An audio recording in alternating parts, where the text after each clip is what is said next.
Are we a bit? Should I turn my chair a bit? Yeah. Yeah. Yeah, it's more. That's more like it. Hello, welcome to Sidetracked. I'm Nick Grimshaw. Usually Annie Mack is here. No Annie Mack, but today we have Nia Archives, everybody. Welcome. Thank you. Yeah, thank you for having me. Oh my God, of course. Yeah. How are you? I'm good. Yeah? Yeah, I went zip lining yesterday. Okay. I know, it's so random. Why? I'm just trying to do like adrenaline activities at the moment. Really? Yeah. I don't know. I just want like more like real life dopamine. Okay. Yeah. So zip lining, where did you do that? In blue water.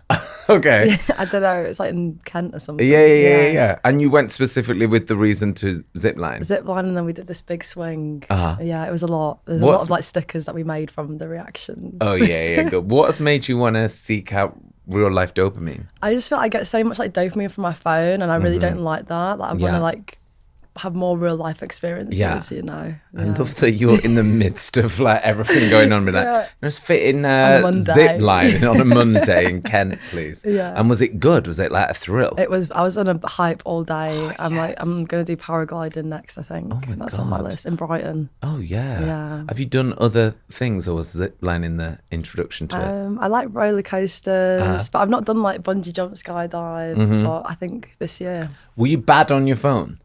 I'm not bad. I just feel like, you know, like I feel like I get a lot of like dopamine from my phone or like TikTok and stuff like that. So I'm trying to like not do that so much. I know. I feel like it's got bad for me. I'm like deep in it because I just had 2 weeks off, and when I was off, I was because Annie can be quite good. I think she can be like kind of all or nothing, but she can really put that phone in another room and just ignore it for the weekend. Yeah. Whereas I can't do that. Yeah, it's hard. So I was like, while I'm on holiday, I'm going to do it. And it got worse on holiday. Yeah. I Just said like 2 weeks on TikTok. Yeah. And it's so, because it's like so catered for you. It's like another thing that's going to make me laugh. Like, it's bad. Okay. So I like that you're Dopamine, stopping it. Yeah, natural dopamine. Natural dopamine. Yeah. All right. Well, this episode sponsored by Natural Dopamine. You should do our swear warning before we get into it. Yeah. Just to let everybody know. Yeah. Warning: this episode may contain swearing. Warning. Be warned. Be warned. Be warned. Be scared. We were just saying before we started that you always, when you do radio, are like, oh God, I can't swear. I know. But it's all right if you do now. I'm You've done the relaxed. swear warning. You've done the swear warning. And well, before we talk about you, we always big up our guests when we have a guest that's coming and joined us. And you know, I always see you as such an accomplished artist, and then I'm always shocked. Like when you came on the radio, I was so shocked afterwards because I always assumed you were like older or had been around longer because you've achieved so much in such a short time. So I thought we could go through these accolades because the debut was in 2021. Yeah. I can't believe that. I just feel like Nia Archives has been someone that I've been listening to for like 10 years. I heard that you promoted this, the Instagram ads with your student loan. Yeah. I loved that. Yeah. I got all my student loan and just spent it all on ads for promoting the song, which worked, thank God. Yeah, it did work. It did work, to be fair. Yeah. And did you know it was gonna work? Like when you were making music? No, I didn't know. I just thought, well, I might as well give it a go. And if it didn't work, then back to the drawing board. But yeah. What were you studying? I was doing music at Westminster, but then I dropped out because I didn't really like uni. I wasn't really a uni person, you know. I mean, you're making music before then, I presume. Yeah. Yeah. And I also feel like big unis, it's a bit overstimulating. You know, I'm like a bit of a geek, so it wasn't for me. So that was back in 2021. In the past 5 years, I can't even believe it's been 5 years. You've been so incredibly busy. You've already made history as the first jungle artist to earn 3 career Brit Award nominations, your 2023 Rising Star nomination, and then Artist of the Year and Best Dance Act nominations in 2025. You won the first ever award for Best Electronic and Dance at the 2022's Mobos in London, and a category they created because of you. Yeah. Which, I mean, you have to win it. Terrible if they've invented it for you and someone else won it. Emotional Junglist has just come out, and of course, we spoke about it on the podcast last week. That it's just been shortlisted for the Mercury Prize, which is the second of yours to do that. Massive congratulations on that and on everything. How does it feel when you get that sort of Mercury nod, because we had Nats here last week. They're really cool. I met them last week actually. And they were saying they were gonna meet you. Yeah. So where did you guys meet at the just outside? Yeah. Out here. Yeah. Literally outside. Oh really? Yeah. Oh okay. Oh, because you were on with Jams on Six. Yeah. Yeah. So I met them before they came to Jams. Yeah. Oh, They're nice. really cool. I like them. Yeah, Good they're vibe. great fun, aren't they? Nice guys. But yeah, how do you find out that you are up for the Mercury Prize, and what does it mean to you as an artist? Yeah, so my manager rang me on Thursday, I think. I don't know where I was. And then he was like, oh, you got the nod. I think I was about to go do like a back-to-back show or something in Brighton. And then, I was obviously really happy because the album's only just been out for like 2 weeks. So yeah, very grateful. And yeah, it means a lot to be a part of the shortlist because there's so many great artists and albums on it. And it's just nice to be recognised for the album rather than like, sometimes it's about singles and stuff like that. But it's great for the Mercurys to still like back the art of an album. So yeah, I'm really happy about it. Absolutely. Yeah. Well, we were talking last week with Nats actually. There was this like mad stat that came out that was like, I think it was 49% or 43% of music listeners have not listened to an album for a year. Really? Was that the stat? Oh my God. 41% of people. So they just are listening to, playlists or singles or whatever, and not to an album in full. And, they were talking about, obviously they've created this body of work and there's like a thread through it all. Are you someone that likes to listen to an album from beginning to end when you hear, a new discovery or a new artist, or are you someone that can like flip between the singles? I think a bit of both. You can do a bit of both. I'm going to be honest. There's no wrong way, I Yeah. mean, I guess it's all up to... It depends on the album. I feel like some albums are just like great like albums, whereas some albums, they are more single focus. I think both is fine, Yeah. Do you ever make your own albums from other artists' work? What do you mean? Because I know that you love Madonna, and I know that you've talked about Madonna with me on the radio, and I saw you talking to Lauren about Madonna as well. Yeah. I make sort of a new album which has like the best ones off of American Life and Music and like Ray of Light, and sort of make my own. I need to do that. Versions. Yeah. That's like, unofficial. Okay, yeah. But just for me. But you get rid of the like... Yeah. It's not duds, but your least favourites. Yeah. Your least favourites. I might try that. Yeah. But massive congrats on it. It's, it's a big deal, I feel. Thank and you. I think it's such an exciting thing to be up for, and especially because it just come out. I know. I feel like it's such a new album that I'm still like listening to and living with. Yeah. Talk to me about going to make this record, because they always say like the second album can be a difficult one, as the law says. Yeah, it's really scary, the second album. I don't know why I think there's a lot of pressure like to achieve what you did last time. So I was definitely like a lot more worried about it. But I worked with Ethan, who I made my last project with, and James Ford as well. And worked with a lot more like writers and stuff, which I've never done because I'm like a big control freak. But this album taught me to like let go of the control, and if you're working with the best, to trust them as well, Yeah. So you did, after Silence Is Loud, did you have like a gap of making stuff, and were you intentional with this album, or were you just this type of person that's always making stuff? I'm not. I wish I was that person, but I don't know. I think it's quite good to have the... Do you think? Yeah, I think it's quite good to have the time away from it. Yeah. For me, it's like I don't always feel creative. I've got to go like live life and have something to talk about. Zip line? Do you know what I mean? I've got to go zip line and chase adrenaline, like, because you need something to talk about. Yeah. So I did a bit of living and then started making it about a year ago. Yeah. And will you do it in a chunk of time? You're like, right, for the next 2 months, I'm going to make an album. Is that how you did it? This time I actually made it over like a year, which was really long for me, and I'll never do it that way again. I don't like spending that much time on music because the first album was like 2 weeks, you know.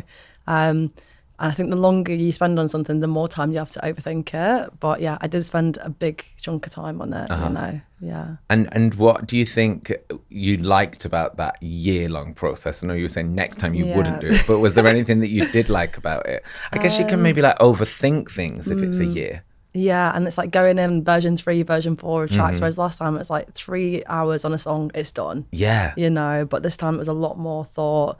But I think it was nice to like finish it with James, because like we took it to him, and then yeah, just having his like ears on it at the end of the process was, I think, a nice change. Yeah.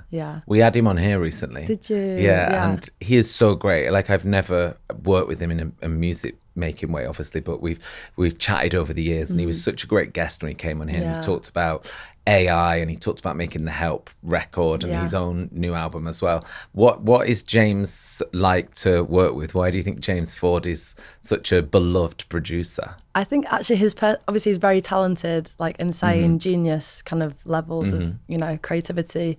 But I think he's just like a really nice person, like really smiley. Like, he's always smiling, so happy, and just really chilled. And I think he's got such a wide like knowledge of music, not just in like obviously his like indie and alternative stuff, like dance music as well, because he did the Simian Mobile Disco, like all that kind of stuff. So I just think he's a great person. Yeah, like the range of stuff he's done is nuts. It's actually mad. And he's so chill about it. Like, you wouldn't know. No, you would never know. Yeah. Oh, I like that you say that he's smiley. He is smiley. Yeah, he's always smiling. Yeah. And that's quite unnerving when you're in a creative space and you've got to like share your feelings and emotions. And it's a lot of like trauma dumping, I think, making an album. Like, we had to hear a lot about my previous relationships. I'm sure he was tired at the end of it, but he took it with a smile. He must have all the goss, James Ford. He must be like, fucking it's a lot. Everyone talking about everyone. And then how are you at wrapping up a project? I'm always interested in like that feeling of, you know, if I have like we're in such different worlds, but I always think if I had to like do a radio show that had like, it was recorded and then that was it for the year, I'd find it really hard to like be like, it's done and it's finished and now it's yours. How do you find that process of sort of tying it up and sending in your homework, essentially? For me, I start to run out of things to say. I'm like, I've kind of gone around this topic. I've said everything.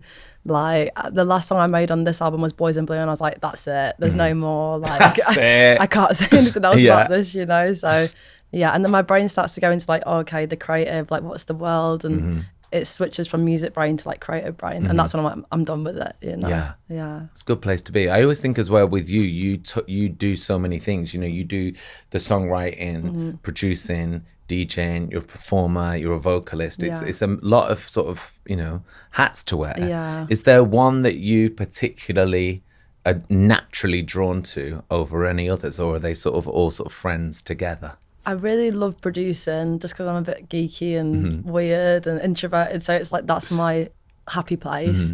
But I really love like doing like the creative direction stuff. And I think if I didn't do music, I'd want to do that. Because I really enjoy it. You know, like, it's so fun to like put like a world together and like think about all the details and stuff like that. Yeah. What was your jump off point for this world for Emotional Junglist? Well, it started with the name, because I kind of like wrote the name down on, like, I tweeted it years ago, and then we made t-shirts and I was like, this just feels like album 2, Emotional Junglist. That's the sound that I'm trying to do. And then just like, going through so many inspirations, like obviously Fiona Apple, Madonna's been a huge inspiration, Bjork, Saint Etienne, and just doing my research was like the start of like the creative ideas and stuff, you know. Take us back to how it all began for you, your music making career. How did it all start? What were you listening to? What were the tracks you think that sort of got you excited and inspired you on this path? Yeah, so I kind of like started off making like boom bap, which is so random. But I grew up like in a really UK hip hop kind of family. My ex-stepdad was a rapper. So I kind of grew up with the hip hop vibe, but then obviously making the music that I make, singing how I sing, it was just a bit depressing. And I was like, I just don't want to make depressing music. I'm sorry, it's just not what I want to listen to for myself. So I just like, okay, let me double time this. And then naturally that was just the jungle tempo. And then I just kind of went in a very deep rabbit hole about jungle music, and it's just kind of taken over my life for the past 7 years, you know. And when did you start producing? What age were you when you started making stuff? I think 16, so I'm 10 years in now. And did you have, what sort of equipment did you have back then? Were you like, I have no bloody idea what you'd produce on. I was using Logic. I managed to get like a laptop from CEX and cracked Logic. I'm now legal with Logic. Legal with Logic? Yeah, I'm legal. But I had a cracked version of Logic for a long time. Yeah. And just started teaching myself and was making really, really bad music for a really long time.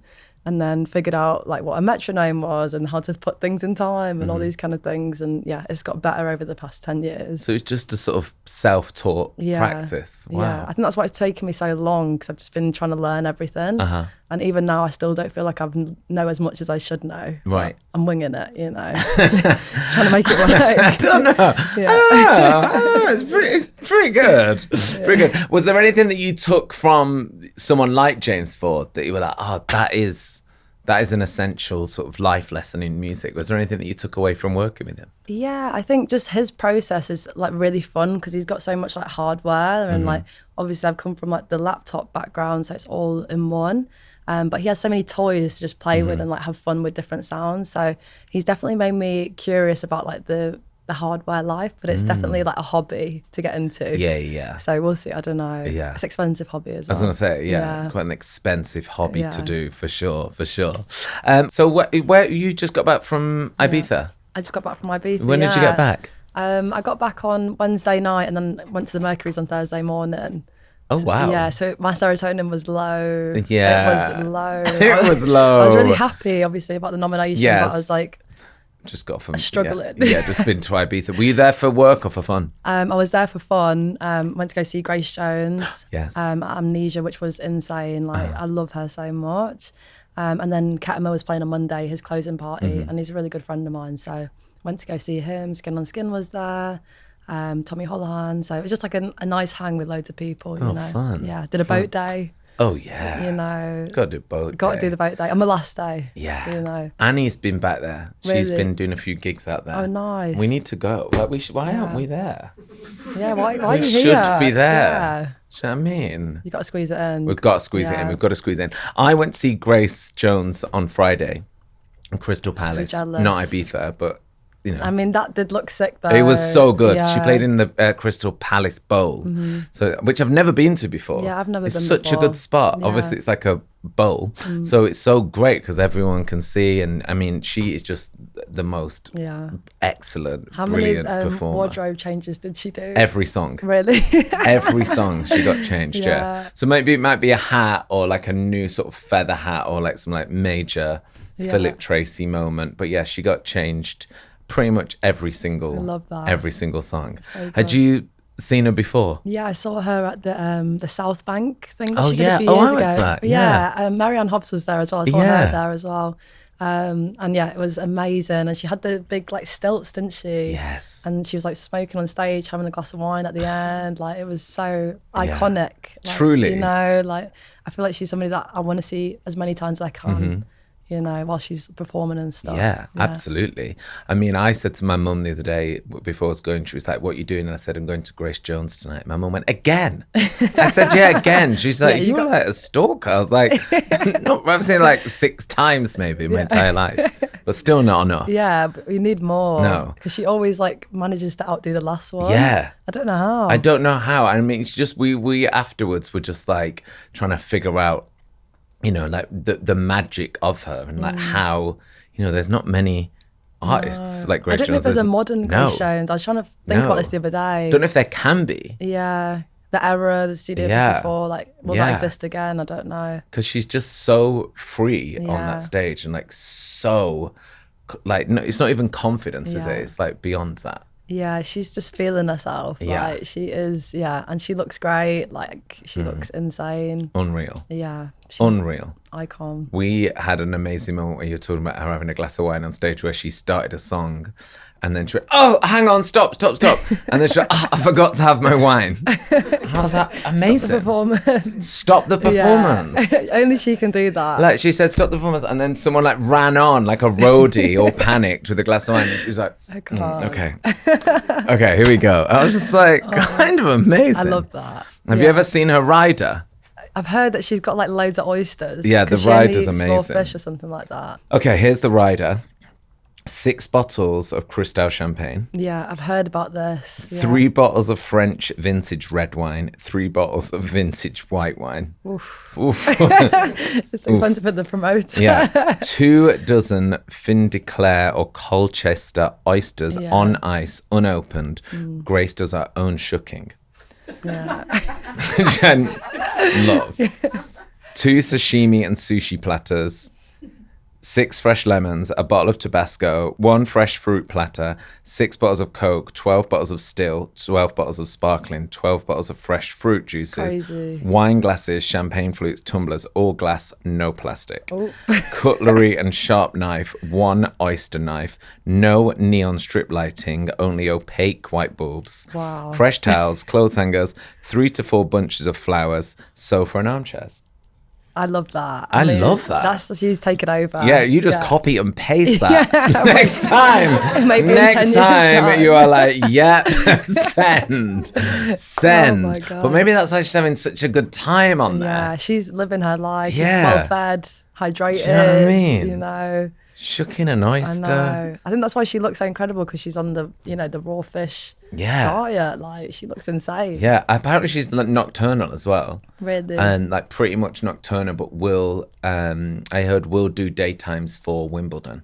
Yeah, okay. So like we'll get up and like Yeah. go, but it's like pretty Only much lives on Wimbledon, yeah. nocturnal. But I have heard that about a lot of successful people, that they Yeah. are pretty much nocturnal. Robert Smith, your Yeah. close personal friend Madonna. Yeah, I've my heard homie, she runs like Yeah. at nighttime hours. I hear it. I feel like everything's better after a certain time of the day. Right? You know, mornings. I mean, you are a morning person, Yeah. aren't you? I'm not. I try so hard, but I struggle so much. Yeah, but I guess if you guys, you inhibit night times and Yeah. nightlife. Yeah, It kind of makes it's like your sense. clock's always on that time. Yeah. I mean, when you're trying to do the daytime, you're like catching up, Yeah. and you're always behind. Yeah. You know. So I think stick with nocturnal. Yeah. Stick with nocturnal. What is it that because I know that you've talked about Grace before, about being an influence and inspiration. What is it that you sort of take from seeing somebody like Grace Jones on a stage? I think just her aura is insane. I feel like she just works the room so much, but she's not like screaming and shouting. It's like a really like, I don't know, it's a very chilled approach to like owning the room by just being yourself, and like her energy. I love that obviously she's Jamaican as well. Like she's like speaking in patois and stuff like that. Like, I don't know, I just think she's very, very cool, and obviously really sexy with it as well. When I saw her in Ibiza, she was like flashing her bum, like she was like, she was feeling herself. She's also like really like powerful but silly. Yeah. And like really sexy, but then can be a bit slapstick. Like she Yeah. can kind of She works it well, She yeah. works it well. Like, and it's obviously serious, but then it's kind of so unserious There's as a bit well. of humour there as well. Humour, I yeah. think that's like the yardy side of her. Like she's a bit like, I don't care. Like she's Yeah. having a laugh, Yeah. She's really. We need her at Glastonbury. We always say Yeah. this, like, please, like, come on. I know. Somebody Please. should make that happen. Yeah. I don't know. Who do you think is going to be on the Glastonbury? I don't You know. don't know. I mean, I don't know. I feel like they've got to have. I heard it was 2 men. Oh. I know my sentiments exactly. I We're thought like, it was gonna man. be- yeah, I thought it was Not going to be men Madonna. singing. Yeah, because I heard it was not men. I heard it was Madonna, but then I Yeah. heard the rumor was that's going around this week, and like we don't know if this is true, but apparently she's not doing Glastonbury. Right. She's doing like 3 nights in Hyde Park, Okay. Yeah. which That's cool. that's good. I would rather sit at Glastonbury though. I would obviously Selfishly, rather see her yeah. at Glastonbury, Yeah. please. Because isn't that the same weekend, the Hyde Park? Is it the same weekend? No. Yeah, I think Oh, it is. you are 'cause joking. Yeah, I remember no. Stevie. Oh my God, Yeah, she yeah. had the same weekend as Glastonbury, so I wasn't able to go. Oh yeah. So Oh, that's a hopefully they switch disaster that for around. us. Yeah, I don't. I'd have to dip in and dip out. Would you? Would you know, leave would I? Glastonbury? Like, Have you seen Madonna before? never seen her. I wanted to go to the London party, but I was in New York. Yeah.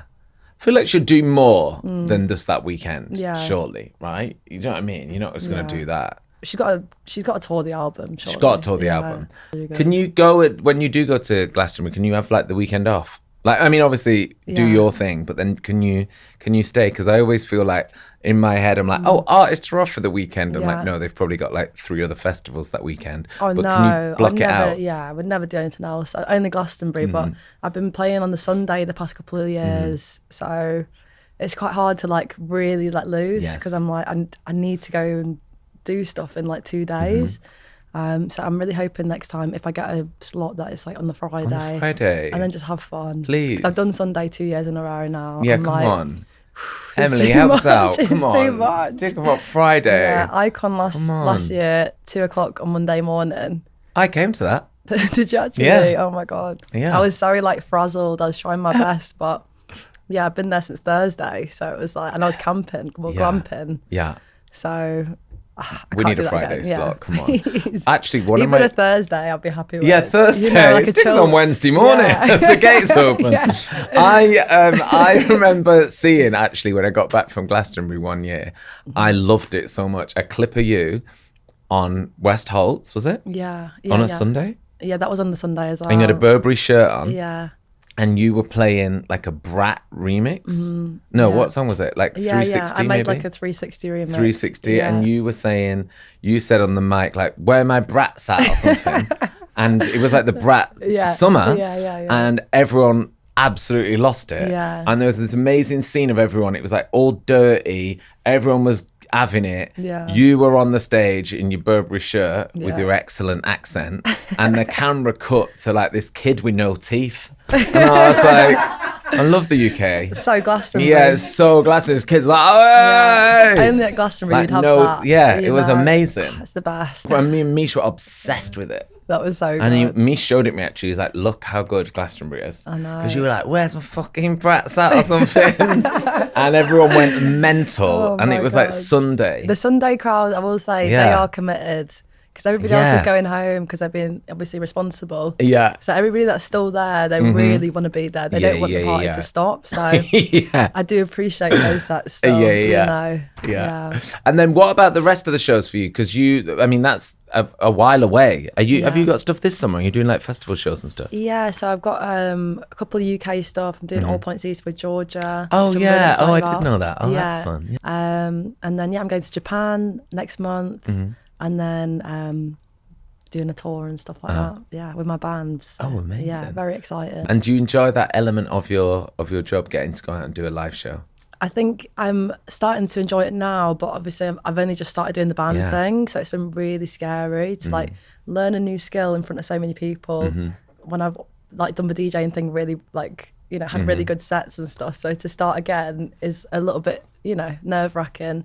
But I've been having some really good shows recently, and I feel like I know what I need to do as a front woman now. Whereas Yeah. the first 2 shows, I think I was a bit like, oh my God, I'm like I'm not got like a table in front of me. Like I'm having It's to like talk that. to people, Yeah. So, but it's becoming really fun now. Yeah. Surely that's got to be like a real life dopamine. Yeah. Like the ultimate one. The adrenaline, Yeah, the I'm just adrenaline screaming for and it. shouting for an hour. Yeah. And how do you like deal with pre and post show? Is there anything that you do to like get ready for a show? Pre-show, I'm actually really chilled. I've started drinking now before shows. 'Cause I Okay. didn't- yeah. Sensible. Yeah, I Right. I never used to drink because I was like, I want to learn how to deal with my anxiety. Yeah. And then, like, I think a year ago, I was like, oh, actually, I don't know why I'm like torturing myself, like going through so much stress.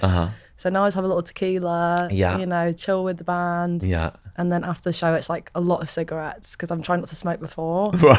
So it's like making up for the ones that I didn't have earlier in the day. I mean, it's great advice for anyone Yeah. out there who's listening to this before any exams coming up or Yeah. anything. God. We're joking, of course. We're joking. Shall we talk about what has been going on in the world of music this week? Yeah. Yeah. I love that. There's so funny. Loads of cigarettes. Hey, I would love to ask actually. What have you been listening to yourself? Like now the album is out. Can you listen to music when you're making music? Yeah, I listen to a lot of Really? music. Yeah, because I like listen to like different sounds and stuff like Yeah. that. I was listening to Saint Etienne, Fox Space Alpha the whole time. Like, Love that record. But at the moment, my song of the week is Ketama Comes and Goes. Oh, yeah. Because it's just such a banger. Yeah. Like, I love it, and I love his music. He's great. Yeah. Oh yeah. Well, we'll put all our recommendations in the notes as well. Yeah. I was listening to the new Arca record. Yeah, I have not listened to on that yet. Sunday. Yeah. I mean, it's mad in the best way possible. I've heard it's really experimental. Yes. Yeah, I'm excited. And like really brilliant. I love when she does that like really industrial, experimental I'm excited to listen to her. Her music is so good. And everyone on Twitter has been really hyping it up. So I'm like, okay, I need to tap in. It was fab. I had like Sunday to myself and I just like went for a walk and listened to it beginning to end and thoroughly enjoyed. So that I definitely should listen to it. Do you know what else I love? I wondered if you'd like it because I played it on the radio this morning, is the new Tricky song. I've not heard it because he released a new album, didn't he? Yeah, he's got a new album that came out a few weeks ago and there's a song called I'm Yours. Yeah. I love it and it's really moody in like a great tricky way. Okay, exciting. It's really good. Yeah, we like that. And now I wanted to talk to you about some of the things that have been happening in the world of music. There was like quite a mad stat that came out this week that Olivia Dean and Sam Fender have broken this record. Did you hear this? Yeah, I saw that. It's like insane. Insane. Yeah. So it's like a 73-year-old record that they've broken with their single Rein Me In, which is the most weeks at number one in history. Yeah. Which is so nuts, isn't it? It's crazy achievement. So amazing. So it's officially the longest running number one single in history with 19 weeks at number one.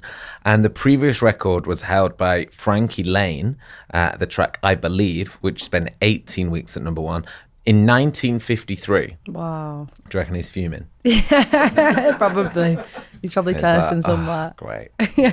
Great. Nice one, streaming. Yeah, so this song's like, I knew this song was big, but I didn't know it was like that big. It's massive. Yeah, I do see it on TikTok a lot though. Like yes. I mean, I think it's insane that they've done that. Like 70 years is such a long time to break a record. Yeah, Guinness World Record, you know. Totally. And I like that they've done it together because they're sort of an unlikely pairing. Maybe that's why it works. Yeah, it's nice to share that moment with somebody as well. Yeah, for sure. Yeah. I saw that she brought him out on stage at Lollapalooza. Yeah. And by the way, I loved how Jade says Lollapalooza. How did she say Well, it's just like in Jade's great like northeast accent, like Lollapalooza. So good. There's loads of montages on TikTok of people. All right, Lollapalooza. Sounds so good. Yeah, I bet the Americans are loving that. Like loving it. Yeah, absolutely.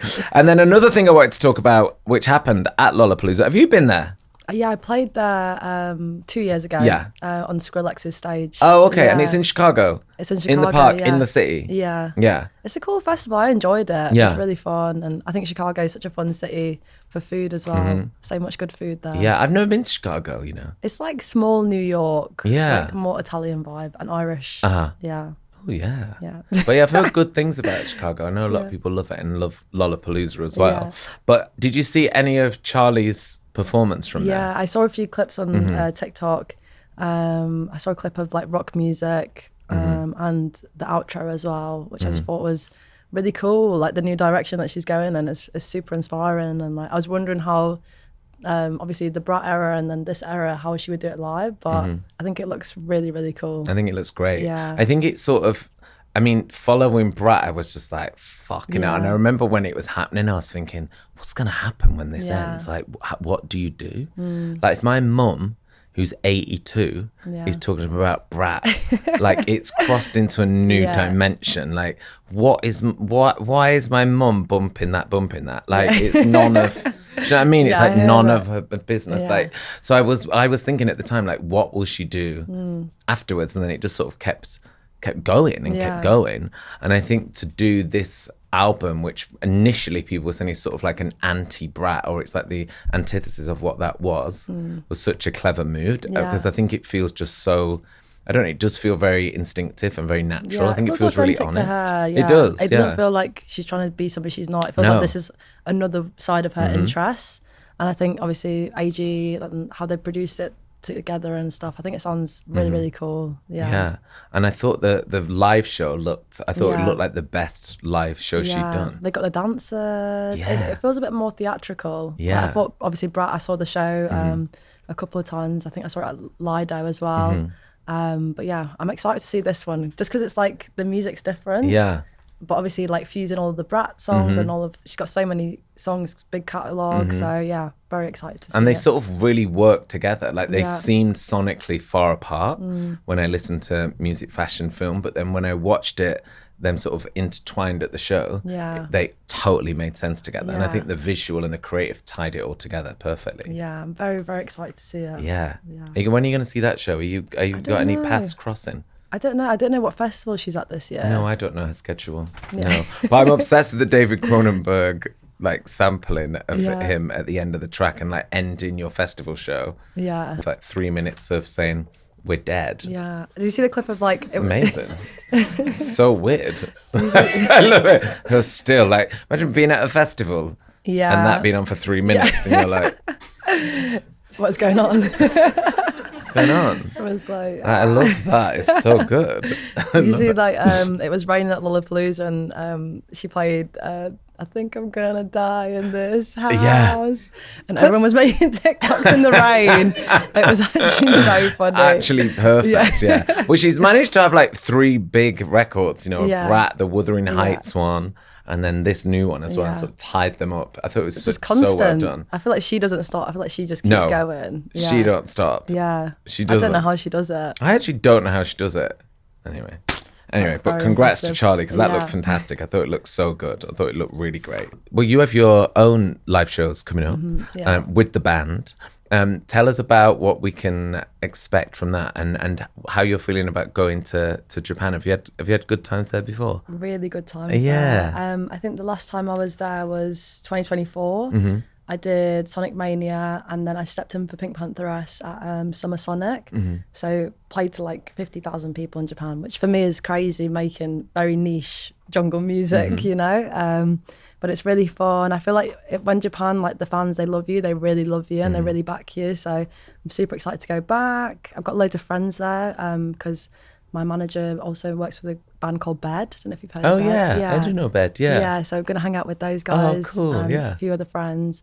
And yeah, just excited to like go to 7-Eleven and do all that kind of stuff. I love the 7-Eleven. I love the 7-Eleven What so is much. your 7-Eleven Japan? You know, the chicken essentials? cutlet sando. I've tried the fruit one as well, but I like the chicken one more. Yeah. I'm not really, I don't know about the fruit so much. No. Did you do the strawberry cream sandwich? Have you done that? No. No.